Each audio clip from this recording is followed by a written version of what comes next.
ब्रह्म ज्ञानी सब सृष्टि का करता, ब्रह्म ज्ञानी सदजीवै नहीं मरता।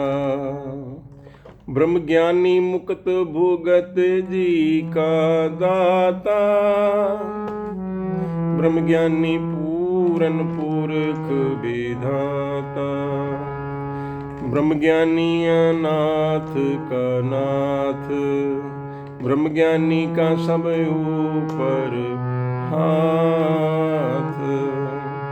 ब्रह्म ज्ञानी का सगल आकार, ब्रह्म ज्ञानी आप निरंकार।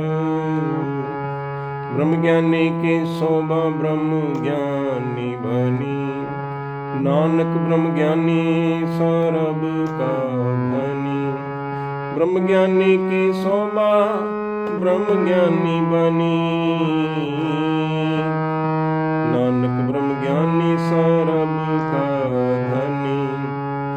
ब्रह्म ज्ञानी सब सृष्टि का करता, ब्रह्म ज्ञानी सदजीवै नहीं मरता। ब्रह्म ज्ञानी मुक्त भुगत जी का दाता, ब्रह्म ज्ञानी पूरन पुरख विधाता। ब्रह्म ज्ञानी अनाथ का नाथ, ब्रह्म ज्ञानी का सब ऊपर हाथ। ब्रह्म ज्ञानी का सगल आकार, ब्रह्म ज्ञानी आप निरंकार। ब्रह्म ज्ञानी की शोभा ब्रह्म ज्ञानी बनी, नानक ब्रह्म ज्ञानी सरब का धनी। ब्रह्म ज्ञानी की शोभा ब्रह्म ज्ञानी बनी, नानक ब्रह्म ज्ञानी सरब का धनी। वाहिगुरु जी का खालसा, वाहिगुरु जी की फतेह। कीर्तन कथा की श्रृंखला में आपका स्वागत है। प्रभु जस गायन करते हुए, हरि नाम गुण गायन करते हुए गुरु जी उपदेश करते हैं, ब्रह्म ज्ञानी सब सृष्टि का करता, ब्रह्म ज्ञानी सद जीवे नहीं मरता। इस सृष्टि का करता है ब्रह्म ज्ञानी, उसने सारी सृष्टि की रचना की है। ब्रह्म ज्ञानी सद जीवे नहीं मरता, उसे कभी मृत्यु नहीं आती, क्योंकि वो तो स्वयं परमेश्वर का रूप है ना।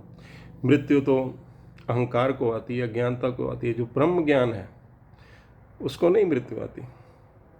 अब जैसे हम उदाहरण के लिए देखें, गुरु नानक देव जी ने अपनी देह त्याग दी ना, तो फिर दूसरे गुरु, वही ज्योत, वही शिक्षा, वही गुरबाणी, फिर आगे तीसरे गुरु के पास, अभी गुरु ग्रंथ साहब के पास। अब जब हम कीर्तन करते हैं गुरु ग्रंथ साहब की हजूरी में, तो ब्रह्म ज्ञानी मौजूद होता है, परमात्मा वहाँ पर मौजूद होता है। तो इस तरह से ब्रह्म ज्ञानी सद जीवे नहीं मरता।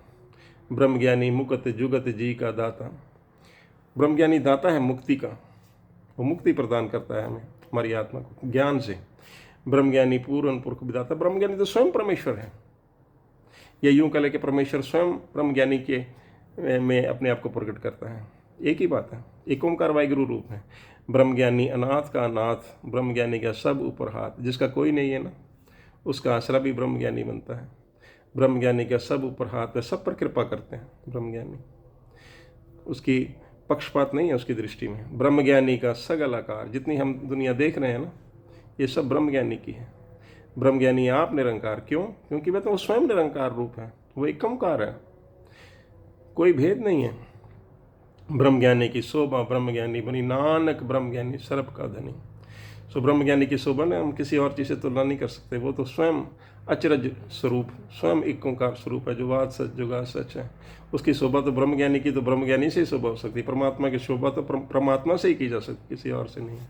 नानक ब्रह्म ज्ञानी सर्ब का धनी। और ब्रह्म ज्ञानी है ना, वो सारी सृष्टि का, हम सबका मालिक है, सबका मालिक है प्रभु, क्योंकि वो प्रभु स्वरूप है, वो प्रभु ही है, एक ओंकार वाहिगुरु है। अब हम सब भी परमात्मा का ही रूप हैं। सो हम अपने आप को अलग क्यों देखते हैं? अज्ञानता की वजह से, अहंकार की वजह से। लेकिन जब कृपा होती है तो ये जो अहंकार का जो पर्दा है ना, वो हट जाता है, तो हम भी परमात्मा में लीन हो जाते हैं। और ब्रह्म ज्ञानी के अंदर तो ऐसी बरकत है, वो तो स्वयं परमेश्वर का रूप होता है।